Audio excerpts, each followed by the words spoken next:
The morning sky above Viridian Prime burned orange and red as three massive warships blocked out the sun.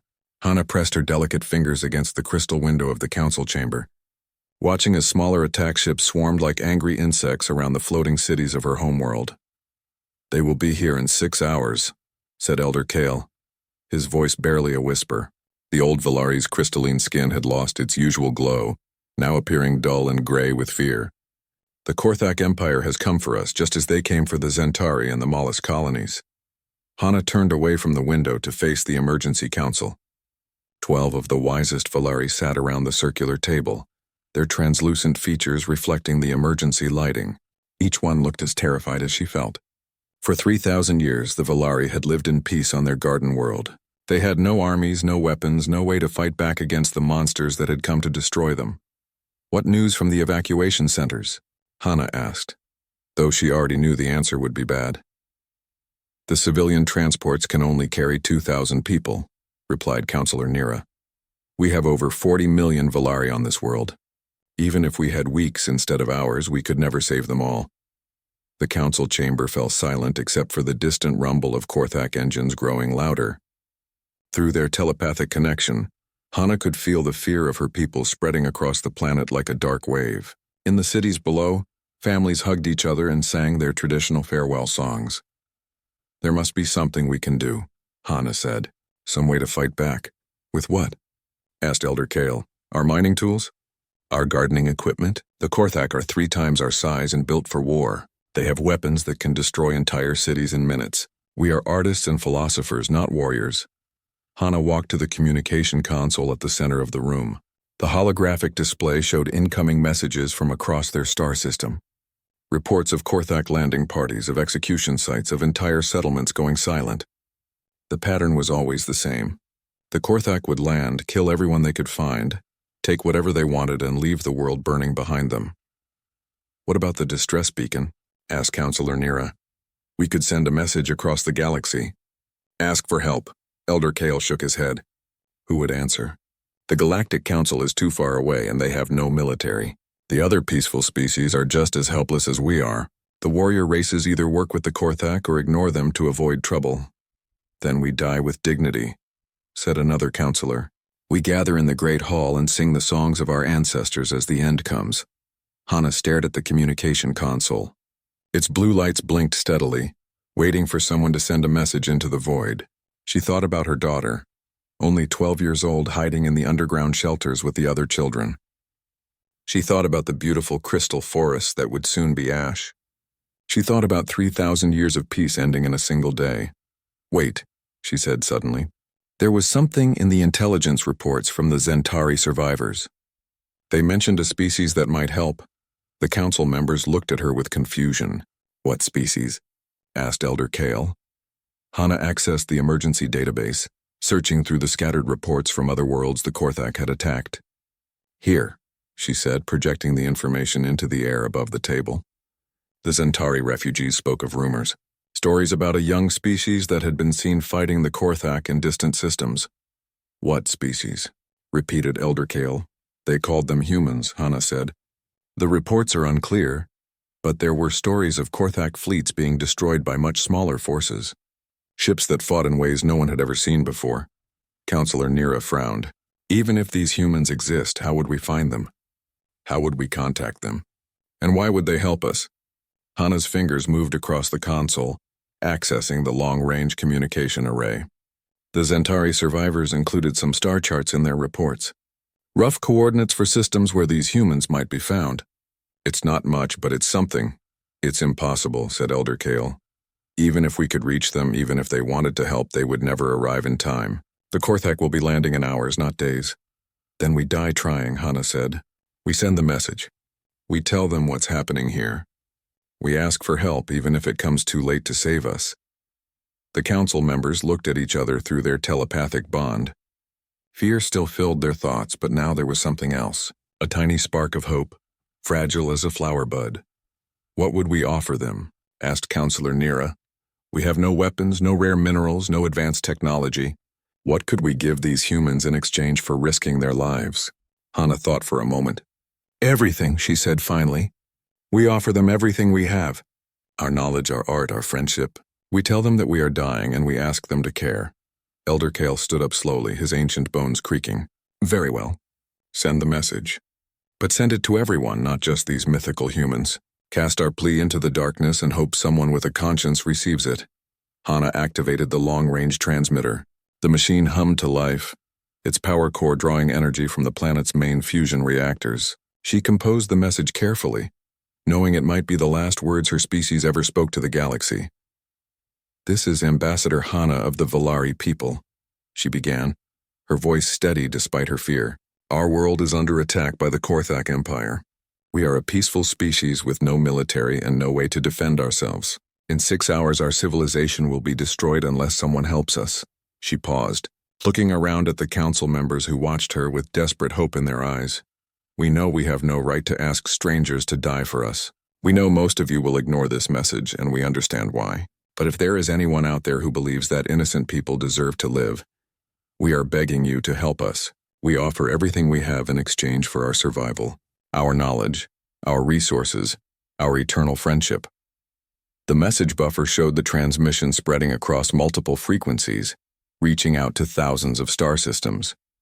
Most would ignore it. Some might feel sorry for the Valari but be unable to help. A few might even forward it to others. If someone called humans receives this message, Hana continued, we have heard stories that you might be willing to help. We don't know if these stories are true, but we are praying that they are. Our coordinates are attached to this transmission. We are dying, and we are alone, and we are afraid. She ended the recording and sent it into space at light speed, carried by subspace transmitters toward every corner of the galaxy. Then she sat back in her chair and waited. Outside, the Korthak ships moved closer to the planet. Their engines cast shadows across the crystal cities as landing craft prepared to launch. The invasion would begin soon. 3 days later and 27 light-years away, Commander Day 1 sat in the communications center of Outpost Kepler, a small human military station on the edge of explored space.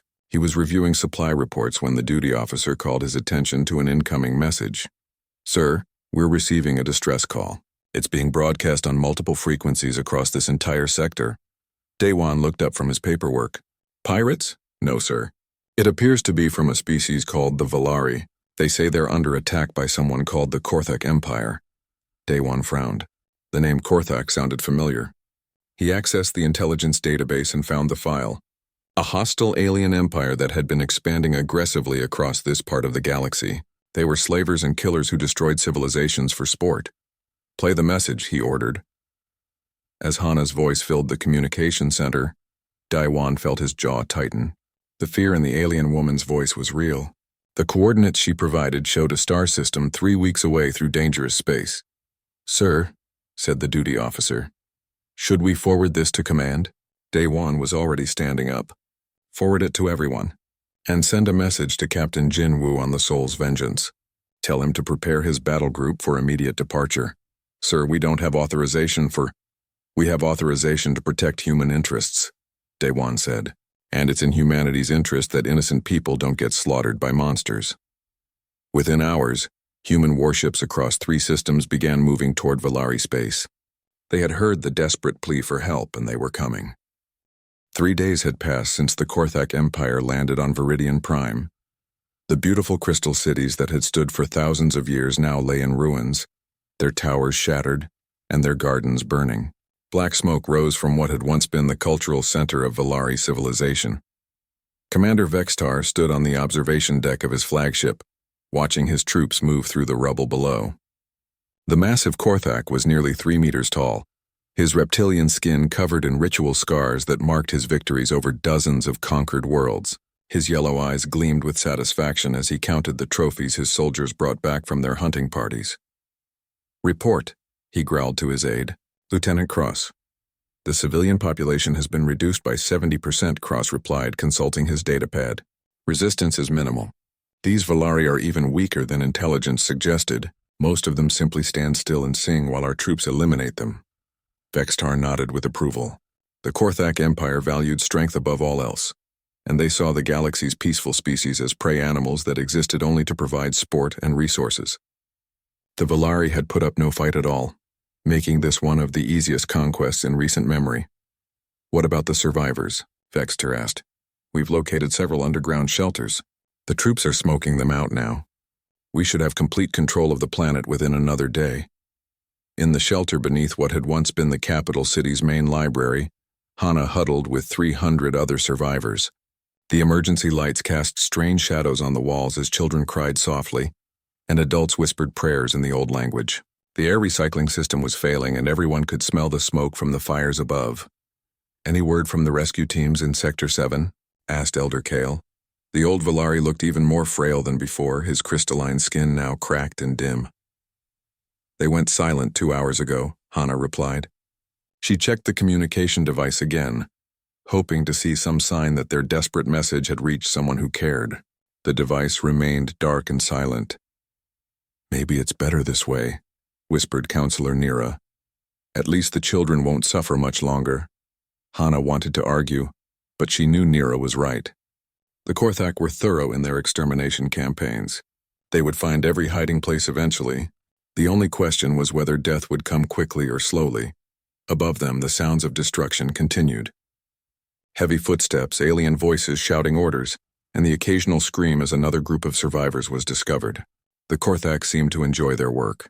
At that moment, 27 light-years away, Captain Jin Woo stood on the bridge of his flagship, Soul's Vengeance. The human battle group had been traveling at maximum speed for 3 days, pushing their engines to the breaking point. Jin Woo's dark eyes studied the tactical display as they prepared to drop out of hyperspace. Status report, he ordered. All ships ready for combat deployment, replied his executive officer, Commander Park. The Horizon's Edge and New Tokyo are standing by. Fighter squadrons are armed and ready for launch. Jin Woo nodded. His small fleet consisted of only 3 ships, 2 heavy cruisers and 1 destroyer. But they were some of the most advanced vessels in human space. Each ship carried weapons and technology that pushed the boundaries of known science. Intelligence update on the Korthak forces? Jin Woo asked. Long-range sensors detected at least 12 ships in the system when we started this journey, Park replied. Probably more by now. Standard Korthak battle group includes heavy cruisers, troop transports, and support vessels. We're outnumbered 4-1, possibly 5-1. Jin Woo smiled grimly. Good, I was worried this might be too easy. The bridge crew exchanged glances. They had served under Captain Jin Woo for 2 years, and they had learned that impossible odds just made him more determined. The captain had a reputation throughout the human fleet as someone who could win battles that couldn't be won, dropping out of hyperspace in 10 seconds, announced the navigation officer. Jin Woo settled into his command chair. All hands, battle stations. Remember, we're not here to conquer anything. We're here to stop a massacre. The Soul's Vengeance and her escorts dropped back into normal space at the edge of the Valari system. Immediately, their sensors began painting targets. 15 Korthak warships orbited the planet, with dozens of smaller craft moving between the surface and the larger vessels. They're hailing us, reported the communications officer. Put them through. The main screen flickered to life, showing Commander Vextar's scarred reptilian face. The Korthak commander looked surprised and slightly amused. Unknown vessels, you are entering Korthak territory, Vextar said in accented galactic standard. Identify yourselves and state your business. Jin Woo stepped forward so the alien could see him clearly. This is Captain Jin Woo of the Human Expeditionary Force. You are ordered to withdraw from this system immediately. Vextar stared at the human for a moment, then began laughing. The sound was like rocks grinding together. Human, I have never heard of this species. You are very small, and you have only 3 ships. We have 15. Are you suffering from some kind of mental illness? You have 30 seconds to begin your withdrawal, Jin Woo said calmly.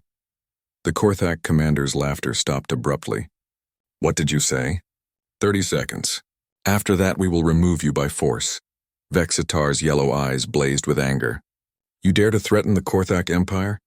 We have conquered 50 worlds. We have destroyed species that were older and stronger than whatever pathetic civilization spawned you. Jin Woo looked at his watch. 20 seconds. You are insane. Vextar roared. We will crush you like insects. 10 seconds. The Korthak commander cut the transmission and immediately began shouting orders to his fleet. Battle stations sounded throughout the alien ships as weapon systems powered up and fighters launched from their bays. On the Soul's Vengeance, Jinwoo counted down the final seconds silently. When the time expired, he gave a single nod to his weapons officer. What happened next would be talked about in military academies for the next 100 years. The human ships moved like living creatures, accelerating and changing direction with impossible grace. Their weapons fired in patterns that seemed random but struck with surgical precision. The Soul's Vengeance dove straight toward the center of the Korthak formation, her guns blazing. The first Korthak cruiser died before its commander realized the battle had begun. The human weapons punched through its shields like they weren't there, and gutted the ship from bow to stern. The second cruiser lasted long enough to return fire, but the human vessels danced away from the incoming plasma bolts with inhuman agility. What are they doing? Vextar screamed as he watched 3 of his ships explode in the space of 2 minutes. How are they moving like that? The answer was simple, though the Korthak couldn't understand it. Human ships were designed by a species that had spent most of its history fighting itself. Every weapon system, every defensive measure, every tactical doctrine had been developed through centuries of warfare between human nations. When humanity finally reached the stars, they brought with them the accumulated knowledge of 10,000 battles. The Korthak had conquered dozens of species, but they had never fought anyone who fought back with equal ferocity. Most galactic civilizations were peaceful by nature, having evolved past their aggressive phases millions of years ago. Humans were different. They were still young, still angry, and they had never forgotten how to kill efficiently. The human destroyer New Tokyo swept around the edge of the battle, her fighters swarming like angry wasps. Each human fighter pilot was a veteran of dozens of engagements, trained to fight in 3 dimensions with split-second timing. The Korthak pilots, used to easy victories against defenseless targets, found themselves outmatched and overwhelmed. In 15 minutes, the space battle was over. Of the 15 Korthak ships, only 3 remained intact. The rest floated dead in space or had been completely destroyed.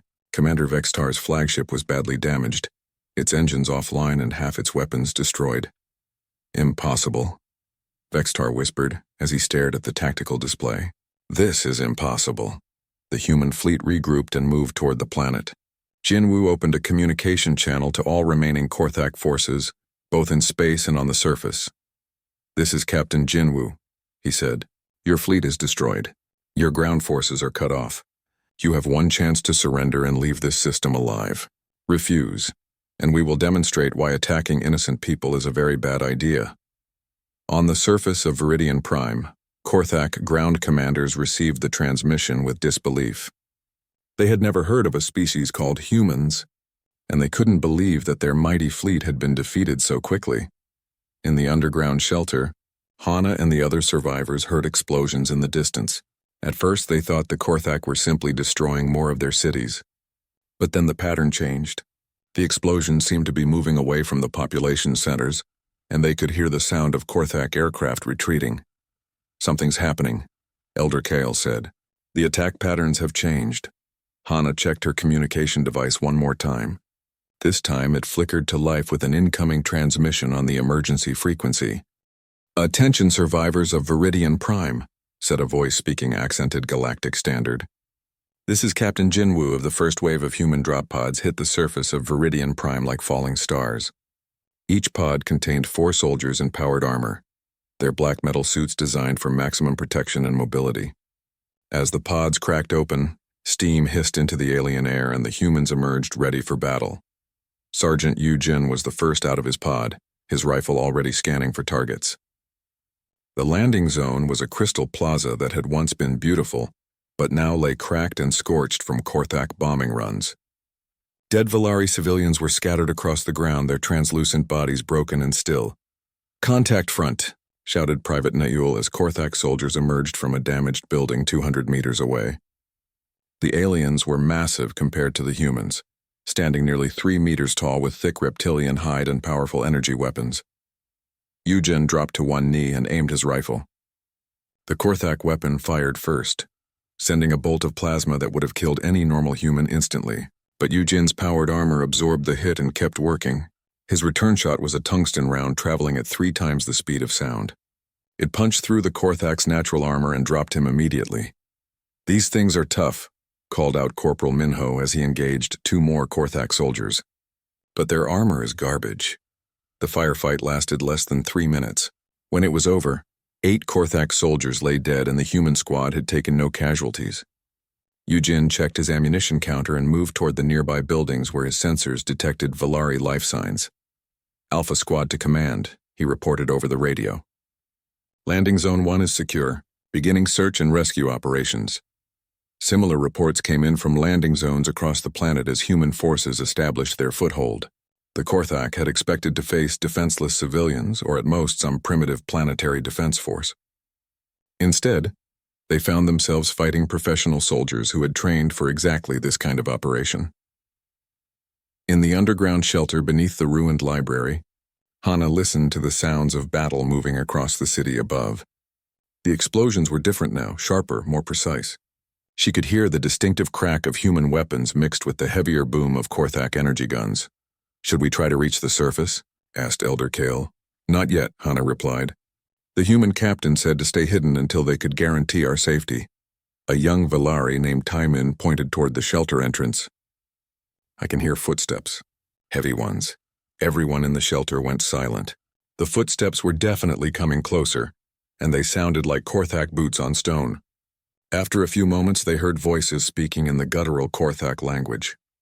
"They found us," whispered Counselor Nira.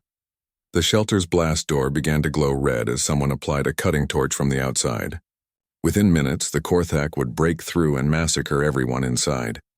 300 Valari civilians, including dozens of children, faced death with quiet dignity. Then the cutting stopped. They heard shouts in Korthak, followed by the distinctive sound of human weapons firing. The battle outside the door lasted only seconds before everything went quiet again. "Hello inside," called a voice in Galactic Standard. "This is Sergeant Eugene of the Human Expeditionary Force. You're safe now." The blast door, half melted by the Korthak cutting torch, was pulled aside. A figure in black-powered armor stood in the opening, his helmet retracted to show a human face. Eugene was young, maybe 30 standard years, with kind eyes and a reassuring smile. "Are there any injured people in here?" he asked. Hana stepped forward, still not quite believing that rescue had actually come. "I am Ambassador Hana. We have many wounded and our air recycling system is failing." "We'll get you out of here right away," Eugene promised. He spoke into his radio. "Na'ul, get your medical kit down here. We've got 300 civilians who need help." Private Na'ul appeared moments later, carrying a medical pack that seemed impossibly advanced compared to Valari technology. The human medic was a woman, shorter than Eugene but moving with the same confident efficiency. "Anyone having trouble breathing?" Niall asked as she began distributing oxygen masks. "Any chest pain or dizziness?" As the humans helped the Valari civilians to the surface, Hana marveled at their efficiency. Every movement was purposeful, every action designed to help. These soldiers who had just killed a squad of Korthak warriors were now gently lifting injured children and supporting elderly Valari who could barely walk.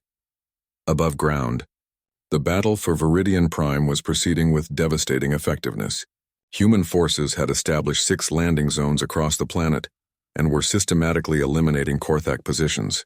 The aliens' numerical advantage meant nothing when they couldn't coordinate their movements or predict human tactics.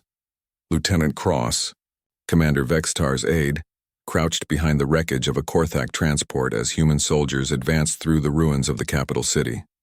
His communication device was full of desperate reports from commanders across the planet. "Sector 7 is lost," reported one voice.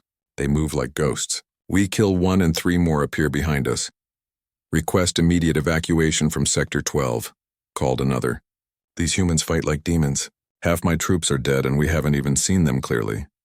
Cross tried to contact the fleet for orbital support, but the human ships in space had jammed all military frequencies. The surviving Korthak vessels couldn't even communicate with each other, let alone provide fire support for ground operations.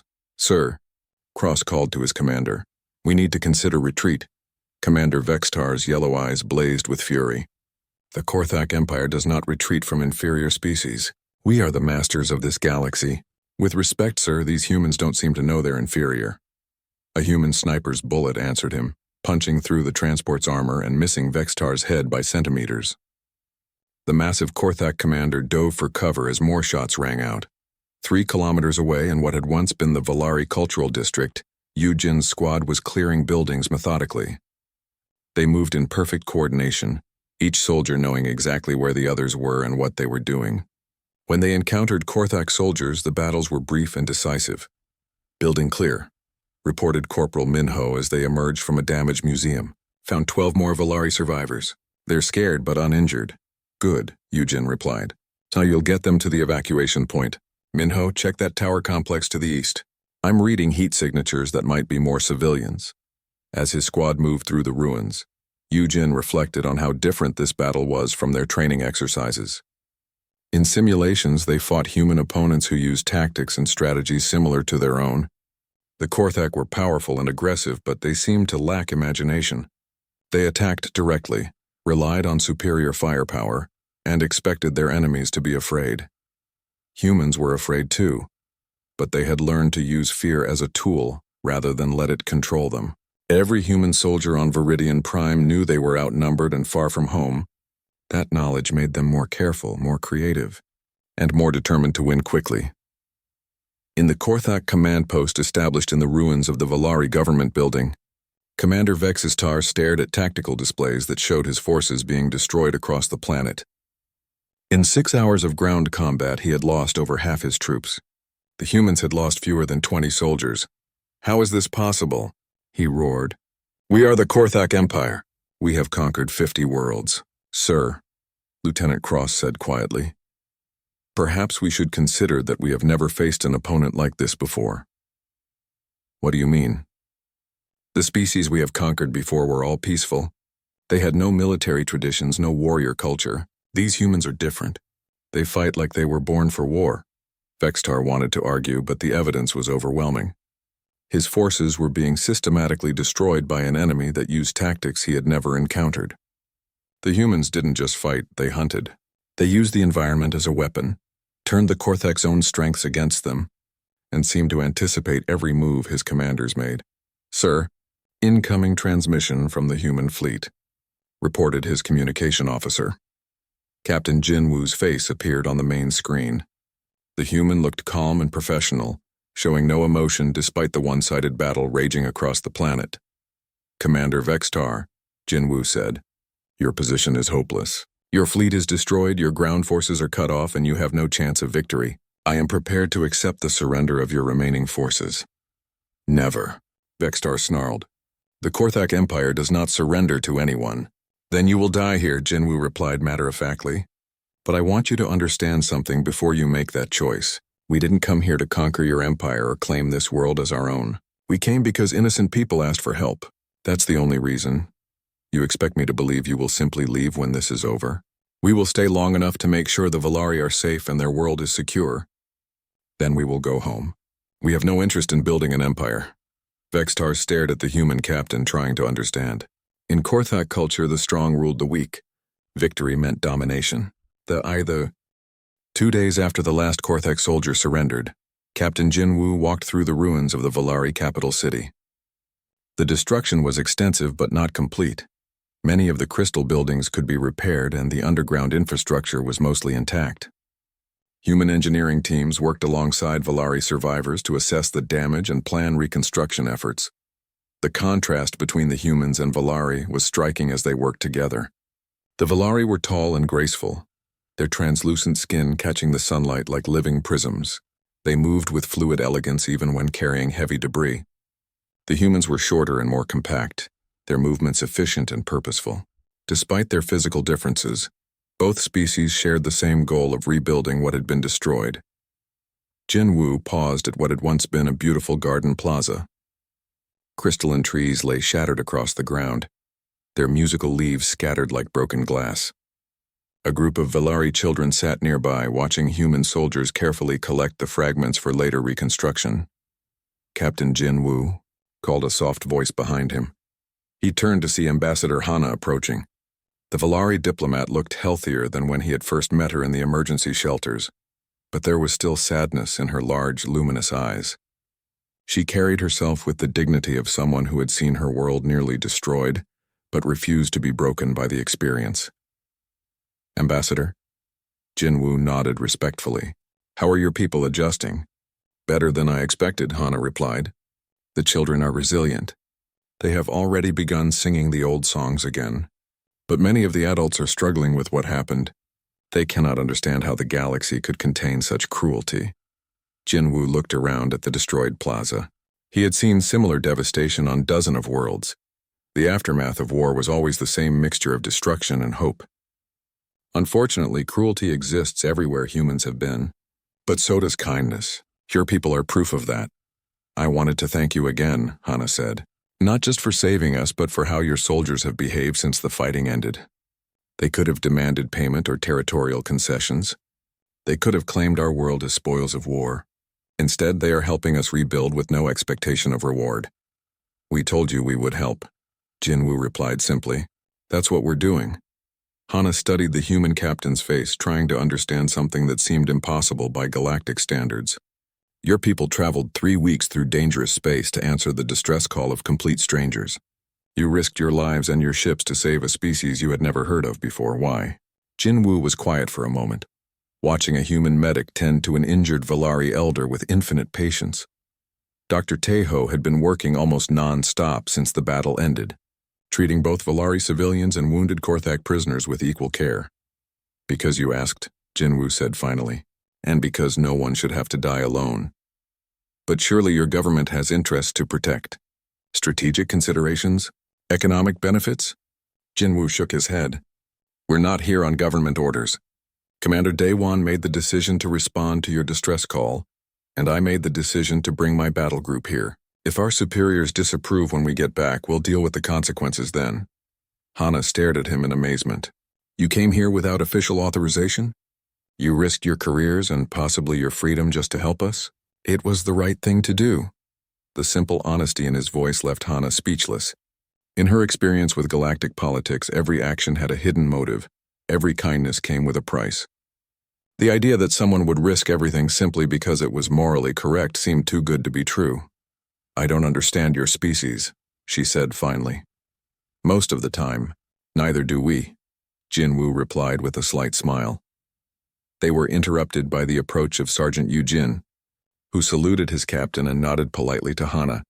The young soldier looked tired but satisfied with the progress of reconstruction efforts. Sir, Engineer Subin reports that the main power grid can be restored within a week. The water treatment facilities need more work, but we can provide portable systems until they're repaired. What about the civilian casualties? Jinwoo asked. Final count is 11,000 dead, Yujin reported. It could have been much worse.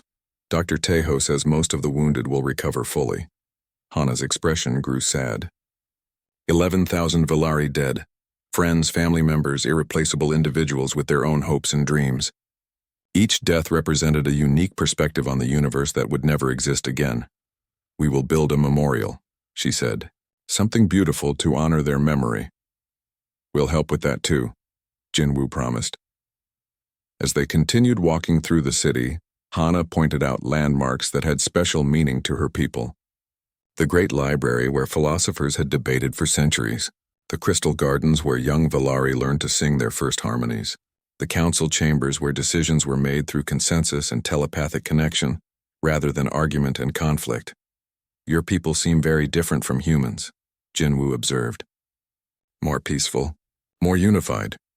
We evolved past our violent phase over 2 million years ago, Hana explained.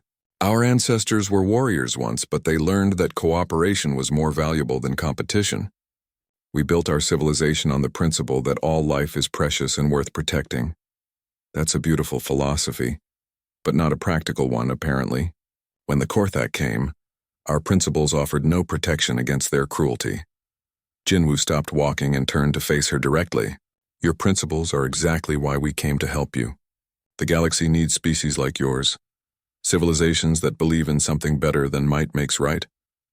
But if everyone were like us, who would fight when fighting becomes necessary?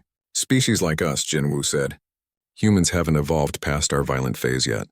Maybe we never will, but that means we can protect those who have. They reached the site where Engineer Subin was working with a team of Valari technicians to restore power to a residential district. The human engineer was a compact woman with grease-stained coveralls and an infectious enthusiasm for solving technical problems. She had been working for 18 hours straight but showed no signs of slowing down. The Valari power systems are incredible, Subin explained to Jinwoo. They use harmonics to regulate energy flow instead of mechanical switches. It's like their whole civilization runs on music. One of the Volari technicians, an elderly male named Kale, smiled at the humans' excitement. Your people have fascinating technology as well. These portable fusion generators could power our entire city. Different approaches to the same problems, Subin replied. We should share our knowledge. Both species could benefit. Hana watched the humans and Volari working together with growing wonder. Despite their physical and cultural differences, they collaborated naturally, each group contributing their strengths to solve common challenges. It was exactly the kind of cooperation she had always believed was possible between species, but had rarely seen in practice. Captain, she said, I have a request. What do you need? When your ships leave, could you take some of our people with you? Not as refugees, but as ambassadors. We want to learn about your civilization, and perhaps we can teach you things in return. Jinwoo considered the request. That's not really my decision to make. You would need to contact our government directly. Then how do we do that? We'll leave communication equipment and star charts when we go. But I should warn you, human space is not always as peaceful as this reconstruction effort might suggest. We have conflicts, political disputes, economic problems. We're not perfect. No species is perfect, Hana replied. But you answered our call for help when no one else would. That suggests your imperfections are balanced by something admirable. As the sun set over Viridian Prime, Jinwoo found himself on the observation deck of his flagship, looking down at the planet they had fought to save. Lights were beginning to come on in the restored sections of the city, and he could see human and Volari working together at dozens of sites across the visible surface. Commander Park joined him at the viewing port. Sir, we've received new orders from Command. They're not happy that we acted without authorization, but they're pleased with the results. Apparently our actions have impressed several other species who are considering diplomatic relations with humanity. Unintended consequences, Jinwoo mused. Good ones, though. The Volari have formally requested that we establish a permanent embassy here. They want to join the interstellar community, and they want humans to sponsor their membership in the Galactic Council. Jinwoo nodded. It was a logical development, though not one he had anticipated when he first heard Hana's desperate plea for help. What's our timeline for departure? Another week should be enough to get their critical systems operational. After that, they can handle the remaining reconstruction themselves. And the Korthak prisoners? Being transferred to Galactic Council custody for trial. Apparently there are dozens of worlds that want to file charges against the Korthak Empire. Jinwoo smiled grimly. The Korthak had built their reputation on attacking defenseless civilizations. Now that other species had seen them defeated, their aura of invincibility was broken. Other worlds that had submitted to Korthak demands 6 months after the Battle of Viridian Prime. Ambassador Hana stood before the assembled representatives of the Galactic Council. The Great Chamber was filled with delegates from hundreds of worlds, representing every major species in known space. Some were humanoid like the Volari. Others were completely alien in form and thought. All of them had come to hear her testimony about the species called humans. Hana wore traditional Volari diplomatic robes made from crystalline fiber that caught and reflected the chamber's lights. Behind her, a holographic display showed images of Viridian Prime before, during, and after the Korthak attack. The contrast was dramatic. Destruction followed by reconstruction. Death followed by renewal. Honored delegates, Hana began. Her voice carried throughout the chamber by translation systems. 6 months ago, my world faced complete annihilation. The Korthak Empire had come to destroy us. As they had destroyed so many peaceful civilizations before, we had no weapons, no military, no way to defend ourselves against their cruelty. The chamber was completely silent. Many of the delegates had heard rumors about what happened at Viridian Prime, but this was the first official testimony about the events. In our desperation, we sent a message into the darkness, Hana continued. A plea for help broadcast across the galaxy. We did not expect an answer. We certainly did not expect salvation to arrive in the form of beings we had never heard of before. She gestured to the holographic display, which now showed images of human ships dropping out of hyperspace above her world. The sleek vessels looked tiny compared to the massive Korthak warships, but their impact on the battle had been decisive.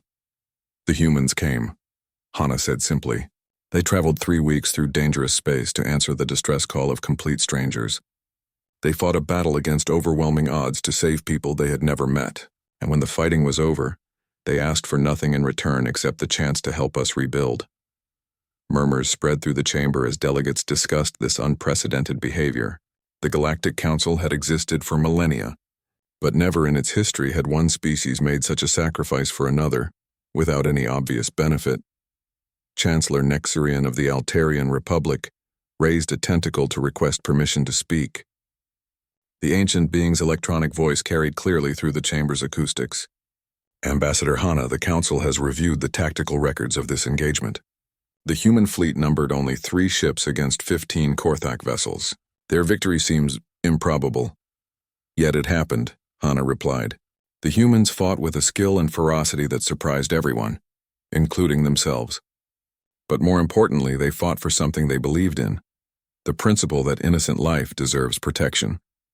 She touched a control, and the display changed to show human soldiers working alongside Valari civilians during the reconstruction. The images were powerful.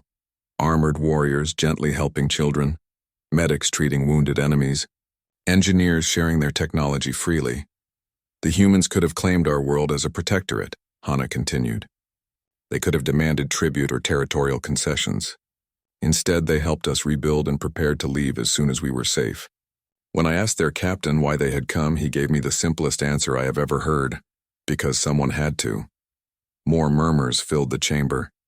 The concept was so foreign to galactic politics that many delegates struggled to understand it. Representative Kiltar of the Mechanist Collective spoke next, his synthesized voice precise and analytical. Ambassador, are you suggesting that these humans operate outside the normal parameters of interspecies relations? That they act without regard for strategic advantage or economic benefit? Hana smiled, remembering her own confusion when she first tried to understand human motivations. That is exactly what I am suggesting. The humans have a saying, with great power comes great responsibility. They believe that their strength obligates them to protect those who cannot protect themselves. The display changed again, showing recent intelligence reports from across the galaxy. Korthak forces retreating from disputed territories, pirate groups abandoning raiding routes, slave markets closing as their clients feared human intervention. The effect of their victory at Viridian Prime has spread far beyond my world, Hana explained. The Korthak Empire, which terrorized peaceful species for generations, has begun withdrawing from their conquered territories. Other aggressive civilizations have reconsidered their expansion plans. The balance of power in this sector has shifted dramatically. Chancellor Nexarian's tentacles writhed with what might have been excitement or concern. Are you saying that humanity has become the dominant military force in this region of space? No, Hana replied firmly. They have become the protective force. There is a difference. The humans have not claimed a single world that was not already theirs. They have not demanded tribute or submission from anyone they have helped. They seem genuinely uninterested in building an empire. She paused, looking around at the hundreds of delegates who represented the most advanced civilizations in the galaxy. Many of them were older and more sophisticated than humanity, yet none of them had answered the Valari distress call. I have spent the past 6 months studying human history and culture, Hana continued. What I learned explains both their effectiveness as warriors and their willingness to help strangers. Humans are still a young species, recently emerged from their homeworld. They have not yet evolved past their capacity for violence, but they have learned to direct that violence toward worthy causes. The display showed images from Earth, ancient battlefields where humans had fought against tyranny, monuments to those who had died protecting others, memorials to ordinary people who had made extraordinary sacrifices for strangers. They call it the Warrior's Code, Hana explained. The strong protect the weak not because they must, but because they choose to. It is a philosophy that has guided them through their own dark periods and now guides them among the stars. Representative Miraseth of the Confederation of Free Worlds asked the question that was on everyone's mind. What do the humans want from the galactic community? What are their ultimate goals? Hana touched the control again, and the display showed the rebuilt crystal cities of Viridian Prime. Human and Valari children played together in parks that had been battle zones 6 months ago. The two species were learning each other's languages, sharing art and music, building something new together. They want what every decent species wants, Hana said. Peace, prosperity, and the chance to explore the universe alongside friends instead of enemies. But they are willing to fight to protect those ideals, and they have proven they can win those fights. The chamber fell silent as delegates contemplated the implications of her words. A new player had emerged on the galactic stage. One that combined unprecedented military capability with genuinely altruistic motivations. The humans have asked me to deliver a message to this council, Hana continued. They do not seek membership at this time, believing they are too young and too different from the established galactic community. But they want the council to know that they consider themselves guardians of peaceful civilizations everywhere. She looked directly at Chancellor Nexarian as she delivered the final part of the message. Any species that threatens innocent life will find themselves facing human intervention. Any civilization that needs protection need only ask, and the humans will come. The implications were staggering. For millennia, the Galactic Council had struggled with the problem of aggressive species that preyed on peaceful ones. Their solution had been diplomacy, economic sanctions, and strongly worded resolutions. The humans offered something different, the credible threat of decisive military action. After Hana finished her testimony, the council went into closed session to debate humanity's place in galactic affairs. The discussions would continue for weeks, but the outcome was already clear. The humans had announced themselves to the galaxy in the most dramatic way possible, and nothing would ever be the same. Later that day, Hana stood in her quarters aboard the Valari diplomatic vessel, composing a message to Captain Jin Wu. Through the viewport, she could see dozens of alien ships carrying delegates back to their homeworlds. Each would carry news of humanity's emergence as a galactic power. "Captain," she said into the recording device, "your message has been delivered to the Galactic Council." The response was intense. Many species are intrigued by humanity's philosophy. Others are concerned about your military capabilities. All of them are curious about what you will do next. She paused, thinking about the past 6 months and how much her world had changed. Viridian Prime was stronger than ever, its crystal cities rebuilt and its people filled with new confidence. Trade agreements were being negotiated with a dozen worlds. Cultural exchange programs were bringing alien visitors to learn about Valari art and music. "I wanted you to know that we have received 47 requests for assistance in the past month," she continued. "Species facing pirate raids, territorial disputes, and various forms of aggression. They all want to know if the humans will help them as you helped us." The recording device showed that she had been talking for several minutes, but I'd find